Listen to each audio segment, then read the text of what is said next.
Karnataka CM Siddaramaiah ఒక land స్కామ్లో ఇరుక్కున్నప్పుడు వాళ్ళ వైఫ్, ఆవిడ పేరు పార్వతమ్మ, ఆవిడకి 3.5 ఎకరాల్లో ఎంతో మైసూరు అవుట్స్కట్స్లో ఉన్న ల్యాండ్ని ఈ government Mysore development authority, urban development authority acquire చేసింది. ఎక్వైర్ చేసి కాంపెన్సేషన్ కింద ఆ సిటీలో ఒక almost equal amount of land ఇచ్చింది. కాంపెన్సేషన్ ఇప్పుడు వాళ్ళ 40% అంత ఇస్తారండి, కాకపోతే ఇది ఫుల్ పర్సెంటేజ్ 100% ఇచ్చింది. ఈ ల్యాండ్ మొత్తం ఈ స్కామ్ కాస్ట్ 4,000 crores అట్లా బయటకు వచ్చింది. ఆ ల్యాండ్ ఉన్నట్లే డిక్లేర్ చేయలేదు అసలు. యాక్చువల్గా ఎలక్షన్ టైంలో డిక్లేర్ చేయాలి కదా, నాకు ఈ ప్రాపర్టీ ఉందని. క్లోజ్ రిలేటివ్స్ దగ్గర ఉన్నా కూడా చేయాలి. పార్వతమ్మ దగ్గర వాళ్ళ వైఫ్ కన్నా ఆవిడ కూడా చేయాల్సిన అవసరం ఉంది. ఆవిడ ఈ ల్యాండ్ గురించి డిక్లేర్ చేయలేదు సిద్ధరామయ్య.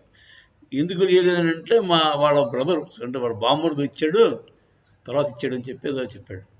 ఆ ల్యాండ్ ఎలా వచ్చిందో అన్నది కూడా పెద్ద స్కామ్ అది.